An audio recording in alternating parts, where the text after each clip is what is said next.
go? Mhm. Okay. Three, two, one. Welcome to the Casual Boys podcast. I'm Brandon, And I'm Francisco. and we're here to talk about movies, TV, current events, memes, and the internet. But keep it casual. Yes, of course, we always keep it casual. Now, Francisco, Yes, Brandon. I'd like to have a casual conversation about voice acting.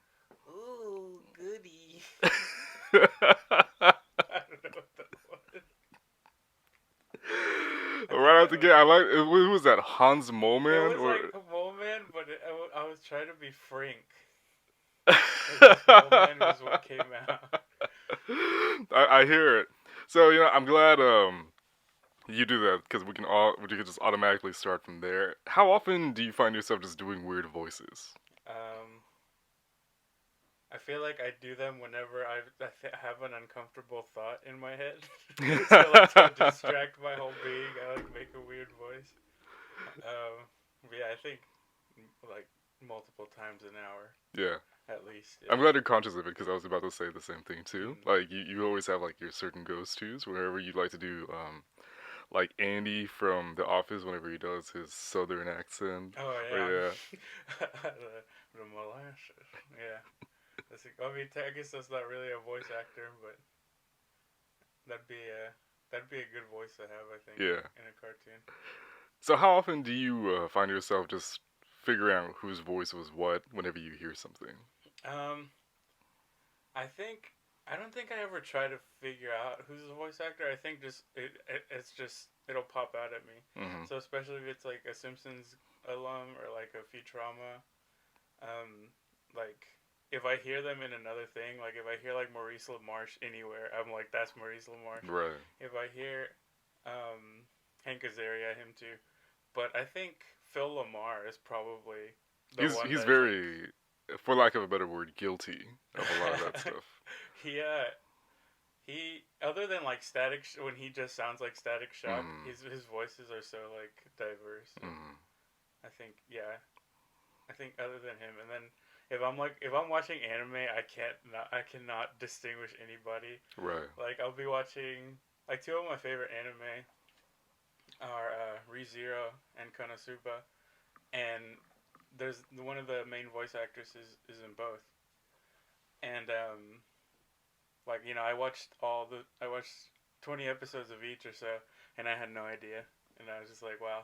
It was like one of those things where everybody knows this, Hmm. but I was just like, I guess I don't know the language It well has to enough. be harder, yeah, just because it's a different language as Mm, well. yeah. But also, I think that like how we mentioned way back when, if you followed us that far in our Simpsons episode, we talk about how whenever there's a certain voice actor on a certain project, if they find out they can do multiple voices, they'd want them just to do that instead Mhm. of just hiring a new person Mhm. again for that. Uh, Whenever you mention hearing and just knowing automatically if it's somebody like that, do you think it's because like your ear has just picked up on it over time, or you just know that you've been so familiar with their work that you just know like certain tones that they hit with that? I think it's the tones, or I guess like the style of their natural voice. Mm-hmm. Because I think the best example is John DiMaggio. Because if you hear him play Bender, you know it's him. Yeah, If you hear him play Jake, you know it's him. But if yeah. you hear Jake and Bender, like they don't really sound very similar. No, no, not at all. Somebody also brought that up once whenever they were comparing those two characters and also his voice of Marcus Phoenix in Gears of Mm. War, Yeah. because that's like just a whole entirely different monster. But there are moments whenever, He's a very large monster. yeah, whenever moments of certain like distress or he makes a comment, there are parts of Bender that you'll hear whenever he does Marcus Phoenix, Mm. and it's kind of funny just because you the thing with voice acting is like you can detach them from certain things just because it's a voice. Mhm. And so their face is not attached to whatever medium they're doing. Mhm. But it's still a little weird whenever you hear a certain voice and a certain thing. Whenever you Yeah. hear with that, just because like, you can hear certain like hints of all that. Because sometimes, like going back again with John DiMaggio, when he plays that one, that one robot cop in Futurama, and Mhm. he gives him like the super deep voice, like, Yeah. "Hey, hold right there." Yeah, I think they. It's really interesting whenever you have like a tenured voice actor like that, and you hear him in an animated thing, and then you hear like a just a normal actor. Well, Mm. I don't want to like. That sounds like I'm belittling. I'm not. Just Right. like Yeah. a non voice actor, just like an actor that. Okay, I'm just stepping in my own mouth here, because That's disgusting. one that I can think of off the top of my head is in the animated version of The Dark Knight Rises, the Dark Knight Returns, the Frank Miller ones. There was one of the guys that was like a bad guy on Lost. He played the Joker, and like I thought his voice was cool, but just something Mm. about it, it didn't seem him and Peter Weller who was playing Batman. It felt like their voices were kind of quiet, A little bit, yeah. I understand what you're and saying. I think that is because they're not like dedicated voice actors. Mm. Like there's the Not saying they didn't give a good performance. It's yeah, just like it's like a different thing that you hear with them. turn them up a little bit or Right. something. I think they're Or, probably or get because them to like like really get into the vocal cords with yeah, it. they probably like wanted to have like because they're like professional like just full body actors, so they probably wanted Mm. them to have like more nuance and stuff. It's like Right, no, right, just right. like make it. It's a cartoon. You can make it a little more cartoony. Mm. There's that the Because one sometimes guy. it works really well, and sometimes yeah, you're Yeah, right. It fits just to stick with a cartoon. yeah, and I think that for the most part, like you have an action cartoon, it's probably not gonna work if you have like very like nuanced, like intimate voices all the Mm. time. There's the guy, I think his name is like, I want to say his name is Gary Anthony Williams, but it might Uncle be. Ruckus. Yes, Uncle Yeah. Ruckus, yeah. His voice in that movie, like, if you like listen to his like when he's interacting with Batman, Mm. like Batman, yeah, he's an old man, so I guess old men are quieter Yeah. sometimes. But he sounds so quiet, and then Gary, I just said his name. What was his name? Gary Anthony Gary Anthony Williams. Williams. Yeah, he's like very like emotive and like loud and Mm-hmm. like charismatic, and I just think that like it was almost unfair to match those two against each Yeah, other. yeah. I mean, he was also not Gary Anthony Williams, but Peter. He was also RoboCop, so hmm maybe he like has forever been stuck in the RoboCop mindset. Your move, creep. But I'm glad that you bring up just the way that there's a difference between the voice acting method and the acting method, but it's still an acting method that needs to be touched upon. Because it's definitely risen the past couple of years. Just people seeing, oh, voice acting is cool. I want to be a voice actor. hmm And while it's a lot more accessible than maybe conventional acting or like you say full body acting, there's a Full Metal Alchemist. there's a certain part where like it's still acting though. Like you hmm still need to know what you're doing. You can't just talk normally. Yeah. Not to say you can't use your normal voice, but there's a certain like that you gotta put into it. I don't know what the noise I made, but yeah, this whole episode is gonna be weird noises Yeah, from that's all of us. basically. I really like seeing the behind the scenes of like voice actors because they're like they're acting. Yeah, They yeah, just happen to be you don't see their face or anything, but they're like full on acting. It's just yeah. recorded. The voice is recorded. And a lot of times you see them like moving their hands or like doing weird stuff in hmm the booth because the more emotive you are, you just kind of end up almost unconsciously doing that, hmm even if you don't mean to. I like when they'll like move their head and like neck in like a weird position, and then they'll start talking like that to like to make be able to make whatever voice they're going for. Oh yeah, yeah, it's, yeah. it's just so I funny. have to imagine, even though he did the mocap for Ultron, James Spader, when he probably had to be inside the booth recording the lines, still hmm tilted his head up and did the. Yeah, yeah, the lip smacking. Surprisingly, his lip smacking doesn't bother me like, compared to other people. Compared to real people. Yeah, Yeah, he's got the movie lip smacking. That's why he's got that expensive robot saliva. yeah. Which is funny. This is a little of a tangent, but you definitely see if you watch any of his earlier stuff, the progressiveness of how deep his voice has gotten throughout hmm the years, and he has a cool voice, a hmm really cool voice. But I remember seeing him one time in an episode of Seinfeld. Partly it was weird to hear his register, but also it was weird to see him just with a full head of hair. And Yeah, I remember. I think the first time I saw him, he was on Boston Legal, right? Yes, he Yeah, and was. he was like very much different than like the characters that he ends up being now. But I think the first time that I really appreciated him was when he was on The Office and he was the Robert California character. Yeah, Because even yeah, though that's not a voice acting thing, he definitely didn't have his normal voice there. yeah. But there were certain moments where he gets like, I don't want to say serious, but kind of intense, and then Mm-hmm. like the deep James Spader growl kind of comes out. There's the one time where I forgot who he was talking to. He was talking to Andy, and he's like, "You don't even know my real name. I'm the Lizard King," or Yeah, something like exactly. that. But going back to what we mentioned about how doing just for an animated thing to what he did with Ultron, it's kind of weird because that's technically a live action movie, but he's Mhm. playing an animated character, but he has to have all the signs and interactions that you would have in a real life conversation. Mhm.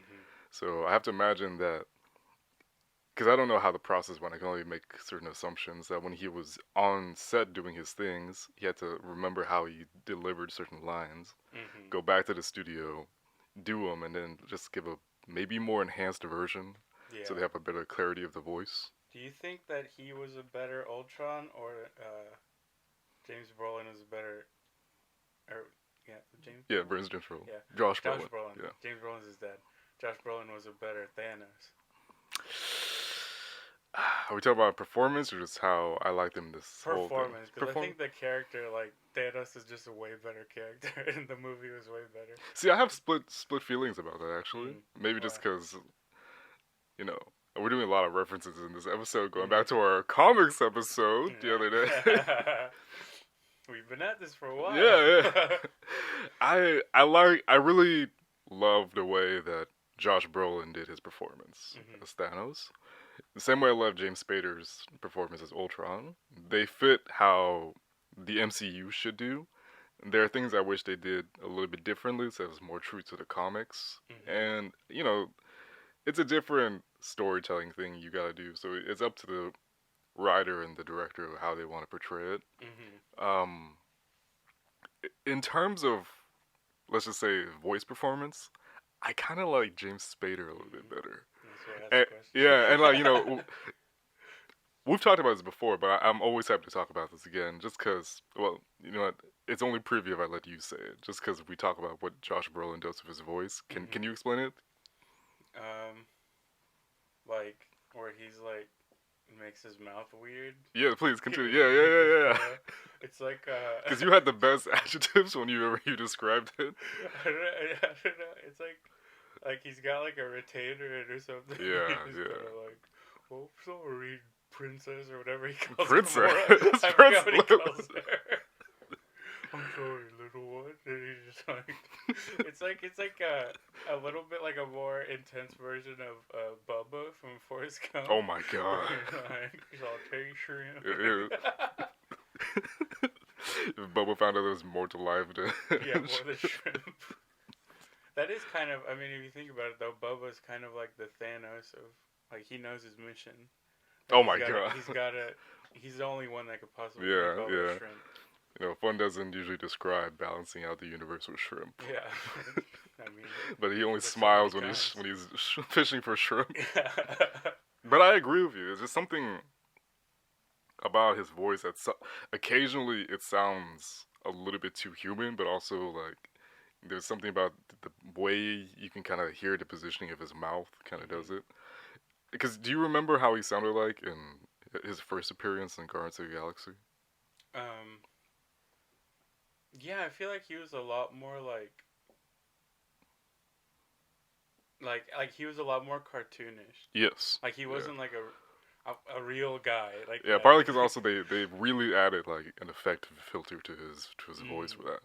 Yeah, shout out to James Gunn. Yeah. Once they did Infinity War and Endgame, it's all his voice. Mhm. But yeah, there's just like a little something about the way he performs it. Like he does certain parts extremely well, and Mhm. his whole performance as Thanos I loved. Just certain nuances whenever he talks is like. Do you remember the scene when he's talking to Gamora about how the universe is finite and he's just like kind of sitting right like on his in front of his Simple throne? calculus. Yes, exactly. everything is Thanos quotes. Yeah. You can apply it to anything. There's certain parts where like he All just kind of life is sex. yeah. He kind of just like draws out his stuff a little bit, but he kind of talks a little bit too fast at certain points. And it's like, with this, you gotta do that. And not that it took me out of the film, I just kind of noticed, like, I don't know if he would ever talk like this for real. But also, like, you're the guys making this movie. Who am I to complain about this? Just some guys Yeah, I'm just a, stingy fan and be like, oh, this isn't right. Was that your Professor Frink? That was. I realized. Okay, another tangent. It's hard to do Professor Frink's voice, and I don't know how often do you find yourself imitating certain characters' voices that you've seen in certain animated shows. I tend to do it a lot more than I like to admit, but Professor Frink is one that I really can't do. Something about the way that they did his voice, only he can do. Yeah, I think it's the voice itself is like a reference to like older like nerd voices that we just like never hear. And he also has all those spasms like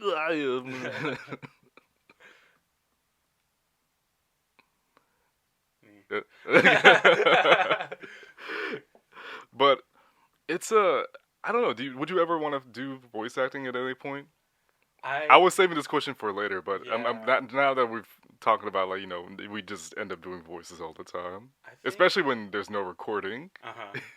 Yeah, especially then. I think I would. So the other day I watched the career timeline or whatever of Justin Roiland, and he talked about like how 90% of his voices are just Morty. And so I feel like I would be that. Like I don't think I could. You have a stable voice, but they just have you everywhere. Yeah, I'll just do the same voice anywhere. Whatever, I don't know what the voice is, but I don't think if I did two different voices, like they would.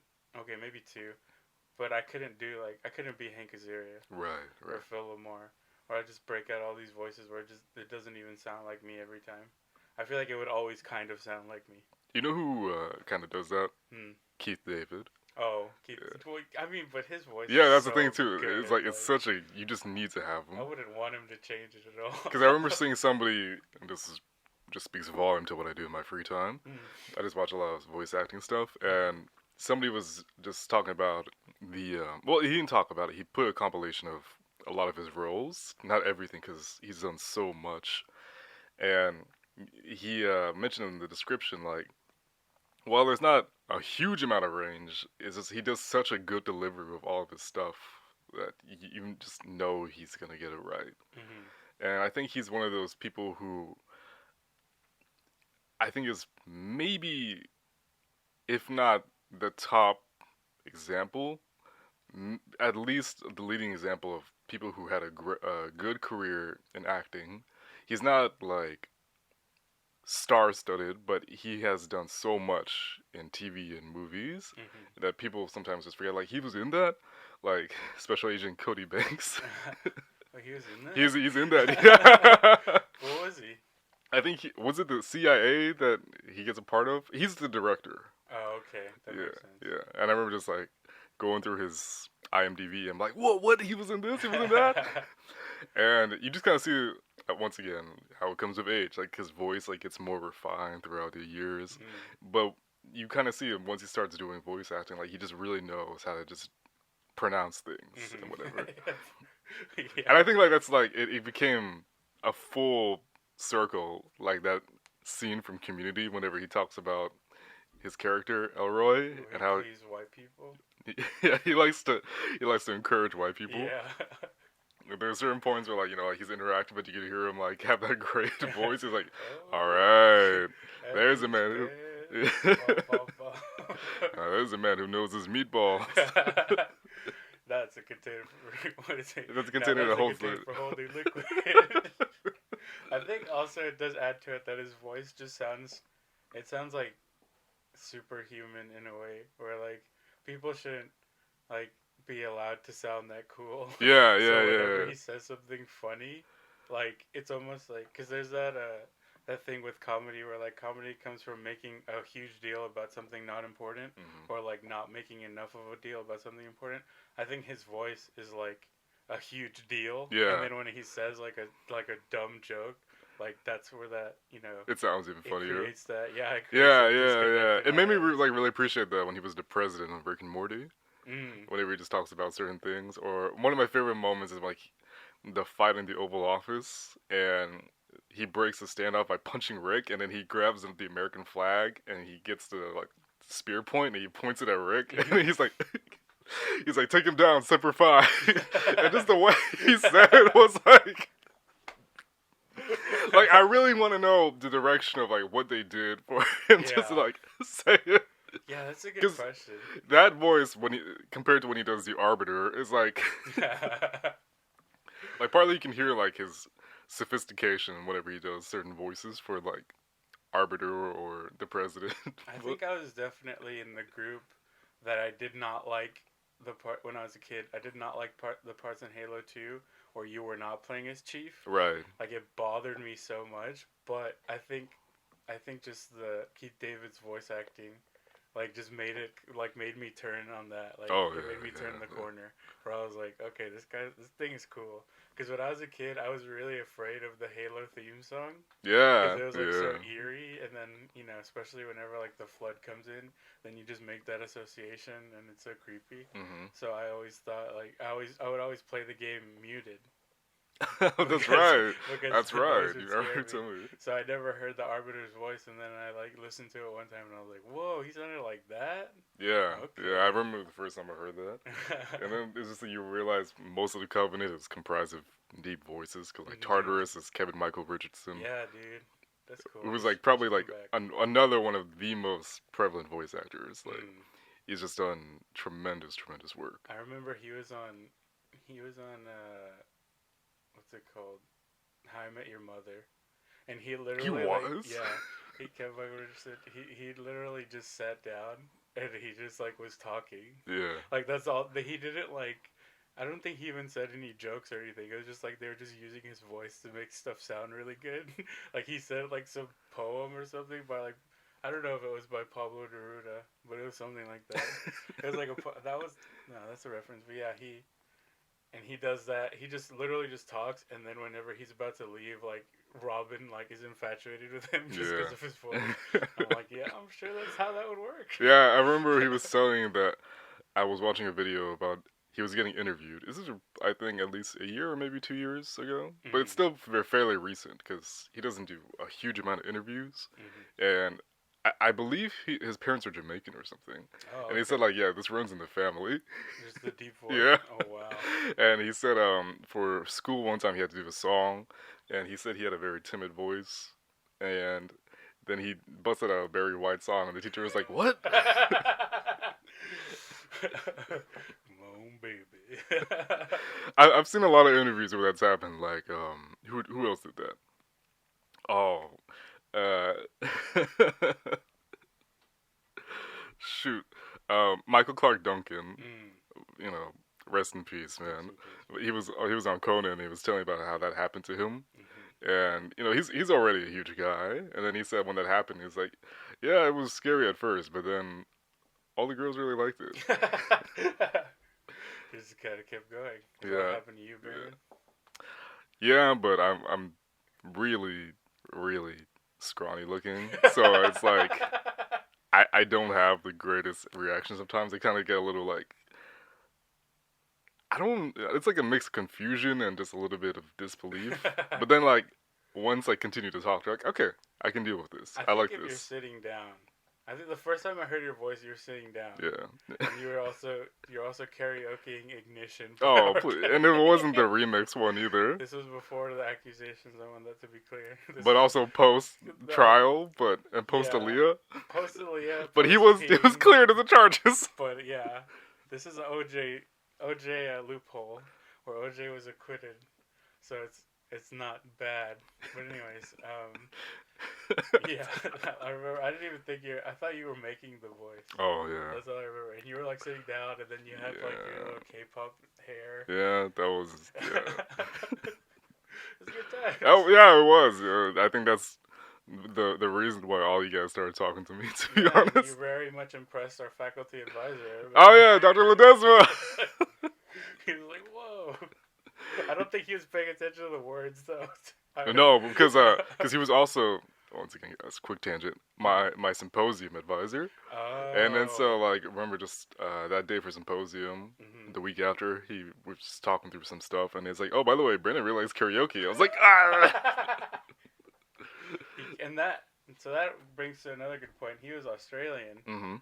so I think what what country do you think, if you, I guess, which if you could have an accent from a different country, Mm. what would it be? Definitely, it's a tie between English or New Zealand. Yeah, I was gonna say New Zealand Yeah, yeah. because I think so. I've had like I guess a renewed interest in Flight of the Conchords, Mhm. especially with all the like stuff that Taika Waititi's been doing, because they've like been collabing forever, and I just feel like sometimes I wonder if they're funny, or if just like anything they say is gonna sound funny. Oh yeah, Now, of yeah. course, they are funny, but like sometimes I'm like, I It's wonder something. if I said this, if Yeah, anyone would think it's funny. yeah. Because there's something about like the way the voice kind of carries something that it's really funny the way they do it. Like Hmm. whenever Taika Waititi says something, like it just sounds funny, and sometimes he's not even making a joke, but Yeah. just the way he kind of ends a sentence is really really. Or do you remember that one New Zealand commercial about drunk driving I sent you? Hmm. And then it was like his friend turned into a ghost and he haunts him, but I like want his your ghost chips. yeah, it's like it's like yeah, I'm a chip. And then the way it ends is like, how do you should drink, mate? Nah, yeah, just stay here. All right. It's Which is like like it's like I don't know, like it's like almost it's funny because there's not as much effort put in. It yeah, seems like yeah. There's like also like a musicality to the accent that it yeah, has. and like it's like you can almost feel what the emotion of the things they're saying more. Like I know Yeah, that whenever I first watched Thor, the third one, what was it called? Ragnarok. Ragnarok. I was like, anytime that Korg spoke, I thought it was like so funny. But Hmm. then when I actually paid attention to what he was saying, like I was like, I guess he's not really joking here. Yeah, yeah, It's just like funny that he's saying yeah. anything. Or like when he talks about how he tried to do a revolution, but he didn't print out enough pamphlets. And then his mom came with her new boyfriend or Yeah, something. and he They're the doesn't only ones like. that Yeah. came. Do you know the inspiration for Korg, like the way he found the voice? um, wasn't it like I saw it was like on a British show. He talked about it, right? It might have been Graham Norton. It was either him or it was the guy that he only has one leg. But yeah, he was talking about how he was just trying to be like a club bouncer or something, Yeah, like just apparently like there's a lot of Kiwi bouncers that have really small huge. voices. Yeah, they're just like also super polite about it too. uh, And I love that whenever you have a real life inspiration and you attach that to whatever role you're playing. yeah, going back to that commercial, like the guy with the chips, he that's basically his Yeah, voice. essentially, yeah, Like, he's yeah, just like a very nice, like I want to say Maui looking guy, like a short Maui looking yeah, guy. yeah. Yeah. I wonder if I don't know. I don't want to be painting with like a broad brush, but is there? I feel like islanders in general have kind of like a fun voice like that. Mm. Like New Zealand, Hawaii. Hawaii, even like even like some like Filipinos. How they have that kind of, and I don't know like Samoans and stuff. I don't know that specifically, but they do have. It's like kind of like an uptick on their voice. A little bit. That it A kind little of bit. just like it's kind of whatever they're saying. It ends like happier than when they started. Kind of. Mm-hmm. I don't know what it is, but I Yeah, wonder Tamara why. Morrison from who does Django Fett. He has a lot too. Cause did you ever see Moana? Yeah, Yeah, he was the chief. he was Eh, her dad. yeah, and Okay. whenever he's not doing his serious stuff, there are moments where he's like, "Mom, you can't say that." Man, I love Tamora Morrison. Yeah, He yeah, was on there's a show I used to watch called Spartacus. yeah, yeah. You know And about he that? was they did like one season Mm. where it was like I don't know the guy's name, but he's like this very like he looks kind of like he looks kind of like what's his name? Oh my gosh, the guy from Fringe, Lance Reddick. but he's not Oh Lance yeah, Reddick. the black guy Yeah, who got kicked in. He was in 300. He got kicked into the hole. yeah, that guy. Yeah, yeah. I know exactly who you're talking about. And he so he was like the head of the gladiators. Like he Mhm. taught them how to fight and stuff. But then they did a prequel season, the next season, because like R.I.P. Andy Garfield was like really sick at the time, so he couldn't Yeah. film. Um, he Tamora Morrison had that position, so he was Mhm. like the one in charge, and just like anytime he said anything, like it was that same kind of thing. I was just like so impressed by his voice. Yeah, yeah.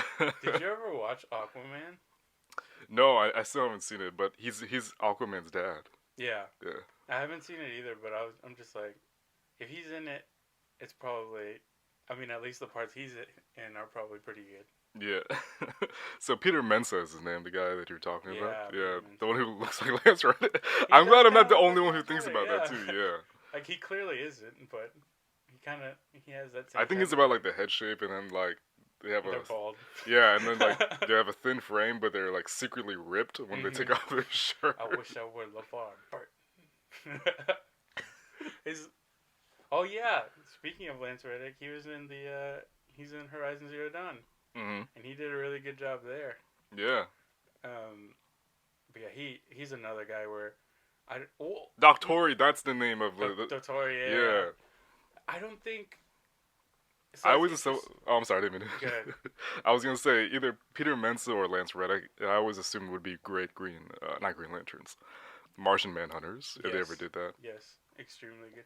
Which I thought the guy. Did you ever watch Smallville? Yes. Did you know the Martian Manhunter from there? Mhm. I thought he was pretty good. Yeah, me too. But yeah, the Lance Reddick. So whenever he was on Eric Andre's show, and he has like his normal voice, Oh, that yeah. one is crazy because his Yeah. normal voice is he just sounds like just a normal guy. Yeah. But then he like creates that like aura whenever he Mhm. like is acting, and I think it's almost like I feel like Keith David he defaults to the Keith David we Mhm. know, but like Lance Reddick he's like a chameleon in that respect. Yeah, yeah. There's certain moments when, like, once the acting chops come out, like, you can hear his thing. Because he has, like, a slightly accent that he does to his voice, Mm-hmm. but it's always, like, that deep register. Like, Yeah. whenever he does it in John Wick, he has more of Yeah. an accent in that, but he still has that voice that he does it. Yeah, and it's like there's like I don't know if it's like a graveliness to his voice or what, Mhm. but it's like you know how whenever you hear like a headphone or something, or it's like they talk about the sound stage. Yes. I yes. feel like his voice has a sound stage. Yeah, yeah, Like, yeah. That's there's an like a excellent point whole- on that. There's like a whole world happening in his throat. Mhm. Yeah. Which, I mean, again, you have to go to the techniques of people who know how to project their voice, Mhm. because that's an art form to itself. You know the rapper Black Thought? Yeah. He said when he was in school and he went to an art school, like they said to practice their diaphragm, they had to lie down and they had an encyclopedia and they had to hold it to their chest Oh wow. and breathe in and breathe out just so they could know how to just have a good exhale inhale technique. That's interesting because it's funny the things that you can like learn Hmm. whenever you like just like out of like the things you can just learn to control in your body when you have to. Yeah. Like I yeah. remember when I was younger, I used to get swimmer's ear a lot. Oh, really? Yeah, Okay. because I think like going back to when I was in med school for a time, I remember somebody told me that I had like a very like direct like ear canal. Like usually there's like a little bend, but mine you could just see straight into the ear. And I was like, oh, that makes sense that the water always got in so Mhm. easily because it didn't have to like navigate or anything. Yeah. It just got in there. You're the exception to the out one ear, out the other. Yeah, basically, yeah, just in one ear, out that same ear. And it was always like, so whenever I would get an ear infection, like, you know how it just feels like congested in Yeah, there? and there's like just like a lot of liquid is just built up. Yeah, I would always like try to pop my ears. Oh, are you talking about the thing where you kind of do this? And Yeah, you, you close your nose and you exhale. But I can do it without doing that now. yeah. Because I would do that, and then I just kind of like learned how to do it. This is just completely off topic from what we're talking about. But It's the biology of voices. It's okay. Yeah, that's true. There's some kind of biology stuff connection anyways. So yeah, I feel like they unlock the voice actors unlock something in their body like that, Yeah, where they yeah, just suddenly can change their voice and just be like I said earlier, like a chameleon. yeah. Yeah, who's it? Gary Oldman. I think he's a great Mm-hmm. way because he, aside from just the way he does acting, where he just takes on the role and you can just hide completely, he really knows how to do his voice. Mm-hmm. I was, for whatever reason, rewatching a scene from Kung Fu Panda 2, and he's the villain in it, Shen, he's the peacock, Okay. and he uses his English accent in that, but it's Mm-hmm. just like, he hits certain words, and I think that's the thing with certain people whenever they do a role, they just kind of, not that they don't pay attention, but they read certain things, but they just kind of find a way to end the sentence coolly or Mm-hmm. profoundly. Yeah, it He like knows how adds to, meaning. yeah, he can carry it through different parts of the sentence and hit certain words just phenomenally. Mm-hmm. Yeah, so just like that's another thing I think of a guy who just knows how he does it. Did you ever watch? I'll count this as voice acting. Did you ever watch? I think it was Red Dragon, or was it Hannibal? Hannibal. Did you ever watch that? I never have. I've only seen Oh, scenes. so Gary Oldman was in that, Mm-hmm. and he was like this guy that like Hannibal drugged and talked him into cutting his own face off and feeding it to his dogs. So he like just looks like he doesn't have like basically he looks like a burn victim or something. Mm-hmm. Like his face is just like the skin just doesn't fit, and he like doesn't have like a nose and stuff. It's just like all grafted skin. And so like he basically Is he in a Gary wheelchair? Oldman, yeah, I think so. Okay, I think I know who you're talking about. Yeah, Gary Oldman has to talk as if he doesn't like have like proper lips and stuff. Right, But he's right. also American, I think. Yeah, So like he's just like talking like, and it just sounds weird. yeah. And, like he's always like, I guess because he can't like control his mouth as well. He's like always like fighting drool and stuff. Mm. I'm just like, if I didn't see at the end that it was Gary Oldman, I never would have known. Exactly. Yeah, exactly. Like, he disappeared into that role for sure. Yeah, and I think that's I, this is very abstract and conceptual, but just kind of the thing you need to do in order to give a great performance. Like you really need to disappear into your role, Mm-hmm. and I know plenty of voice actors who say that sometimes they just end up finding themselves doing their voice. Kind of, I think Steve Bloom said for a while, like occasionally he'll just do something as Cowboy Bebop, and he doesn't mean to, Mm-hmm. and it's already kind of like his voice just a little bit more enhanced about Yeah. like the cool factor, but. Shout out Spike Spiegel. Yeah, and then he says like, yeah, sometimes whenever I hit my knee or something, like because he does the voice of a lot of monsters and Wolverine. He's like, I sometimes by accident will snarl or just make the noise, and he said, I pray people just aren't around because it's just such a good animated thing. Yeah, I was, I don't know why, but one day I just like, something happened and it was like, I was either like upset or disappointed, and I was just like, and then, so I'm like, I do that now sometimes, like as a joke, but Yeah. also it's kind of serious because it's like, it's one of those things where, you know how like people do certain things to like relieve their, like to, they'll like lash out or whatever Right. to get rid of the whatever anger that they have or whatever. Hmm. I do that like as like a joke to like get rid of like being upset. It's like. That's my It's a more harmless way of doing it. that's my Gravemind impression. You right? Oh, we gotta mention D. Bradley Baker, the guy who does the weirdest noises probably in the industry. Wait, did he do Gravemind? He did Gravemind, No yeah. way. Yeah, that was him. What? Yeah, he's credited. I don't think he. I have to assume Kevin Michael Richardson did some parts of maybe the growls, but D. Bradley Baker is credited as Gravemind. Wow. So Oh yeah, he is. yeah, I think maybe like he does it in his like high pitch and they just brought the bass all the way to whenever he talks. But yeah, he does Gravemind. He was also in Gears. Yeah, he does a lot of the locusts, the monsters that you fight. Oh, that makes sense. Yeah, Yes. so he's Basically like, just yeah, this man just like Gravemind. just makes noises and he's just squishing in his mouth just constantly. Wow, this guy's got he's got quite a range too. Yeah. Shout out to D. Bradley Baker. Yeah, so I know he and Steve Bloom and a couple of other voice actors, they have their own websites where they're like, either you can sign up for a class and pay, or they'll periodically put out free videos like, oh, if you want to get into an industry like this, just do this. Mm-hmm. Get comfortable with your voice. Just read out loud anything you can, even He if. was Appa. Yeah, he's Appa and Momo.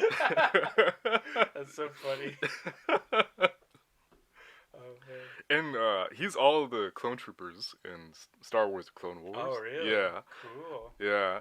His voice is Alright. nothing like Tamara Morrison, but Yeah. once you get really invested into the show, you don't Is mind. Is it just an American accent? It's like Australianish, Okay. Australian English kind of, Mm-hmm. and then after that, it just kind of just the way he talks just kind of sounds like a certain accent Have that you has ever no. heard the original Boba Fett voice? Yeah, yeah. I think I've only heard it once, and I think my brain like tried to eliminate it from my memory. There's a very dedicated portion of fans who are like, that was the voice that you always need to stick with. Never talk about the remastered. No. But once you hear Bobo in the remaster with Tamara Morrison, like this sounds good. Yes, that's one of the changes I'm cool. Yeah, Adding a couple more ships is fine. Adding a couple more ships is fine. Adding a bunch of glip glops all over the screen, maybe not. Mm-hmm. Everything else is okay. Yeah. Yeah, man. Just maybe one day we'll find ourselves voicing stuff. Yeah, maybe we should just like. You remember when there's like abridged series or a thing? Oh Like man, Yu-Gi-Oh, yeah, Dragon Ball Z and yeah. stuff? We should find a new thing to make it a bridge. We should just make it a bridge. They start off version as of, jokes and eventually they got really good. Yeah. Yeah. It's like, wow, okay, this guy's actually like, this is what I think of Goku now. Or, Yeah, or yeah. Kaiba. And like his Piccolo voice is just fantastic. Like Mm-hmm. I remember when you started doing Piccolo's voice, and then I ended up hearing how they do it in the actual official dub. I'm like, I don't know, I like this. We're so close, Brandon. I know. So close to getting through the whole podcast. I didn't know he was in a regular show. Yeah, I guess he's not a. Not an official character. Yeah. It was like, hey, we need you. What if you secretly, guys? Like, them's fighting words. They're fighting war. That's such a good joke. I'm sad we can't find it on YouTube anymore. Yeah. I have Hulu. It's on Hulu. I just don't feel like it. Oh, yeah, I need to look into that then. I have Hulu too. But anyways, back to... I forgot what I was talking about. We got interrupted, ladies and gentlemen. We got interrupted by a phone call, so we're gonna just come back into it. But yes, regular show. We brought up regular show while we were waiting for the phone call to end. What do you think about... I guess there's two good examples there of just kind of having your own voice be the character. I talk about the creator JG Yeah, Quindleton. he just is Mordecai. That's all. Even in the new show that he has, he's still Mordecai. Which I never got to respond properly. Thank you for showing me that. It was such a good. For those of you that don't know, it's called Close Enough, and it's a new JG Quintel show, and it's on the whole first two episodes. I guess it's first episode, but it's like they're each 10 minutes. It's on for free on YouTube. Go watch it. But yeah, there's like that, and then there's like skips. Mark Hamill. Where it's like Mark Hamill, and he's like just got like he's got such like a gritty I didn't know it was him. Yeah. I didn't know it was Mark Hamill at all. So do you think that you would be more comfortable like being the type like that Justin Roiland, JG Quintel type, where it's just like kind of just your voice, or just kind of the one voice? Or would you rather be like the Hank Azaria, the Phil Lamar type, where it's just you can do any voice, but there isn't like, I guess you aren't as recognizable. Right. I would want to be like the guy who could just do any voice, especially Phil Lamar, John DiMaggio, but realistically, I'm probably stuck with this one voice. I can do like silly, weird voices, but I don't know if it would captivate for a long amount of time. So I'd probably stick with a voice. Hopefully, people would like to hear it. You know, considering the very small fan base we have, I'm sure they like to hear this. I think for me, the biggest issue would be maintaining the same voice. Because I would definitely be like every character in King of the Hill, where like it wasn't until like season 2 or 3 where they were like, okay, this is what you're gonna sound like for the rest of the show. Because they're especially Dale, because I think Dale's voice just sounded so like. Because a lot of them, the first episodes, they're just like, yeah. Fix it again, Tony. Fix it again, Tony. Yeah, and Dale's voice, he just kind of, I think they each kind of just sounded like normal guys. So for Boomhauer, of course, Yeah. they all sounded like normal guys, and then eventually they became more cartoonish. Yeah, and that's an example where it's a good thing. Mm-hmm. Yeah, especially because, now you think about Pocket Sand or Shisha, and, like, there's a certain pitchness to the voice, but it fits Dale perfectly. Yeah. Yeah. And especially, even though I think that really came in with the writing, too. Because the Mm. writing at the beginning was literally just like, this is just real people. We just happened to draw them. Yes. Yeah. But then it became a lot more like, everything's a lot more dramatic and stuff. We're stealing tanks, we're blowing up the water towers, infesting offices with roaches. Going to New Orleans and trying to throw for $1 million. Yeah, I think, and even The Simpsons did change too, but I think because The Simpsons like existed before the show existed, I think it had more time to like change. So instead of Homer being like, let's get some frosty chocolate milkshake. That's such a good one. Oh my god. Like he then eventually just sounded like more of like a guy. Yeah, and then it's like, again, cartoony, but it's good. Like, you don't feel like it's too over the top, but it's over the top enough where you want that. Especially whenever he goes like, ooh, and like he starts eating something. Yeah. So, all in all, I'd say that was pretty casual. Yeah, it was pretty casual. Oh no, this is how we're gonna end the episode. Just no, we won't do that to you guys. But if you want more casual, if you want more casual, if you want to be casual and have more casual conversations, please follow us on Instagram at Casual Boys Podcast. Subscribe to the Casual Boys on YouTube, or listen to us on Anchor, Apple Podcasts, and Spotify. Do you have any other last things you want to say?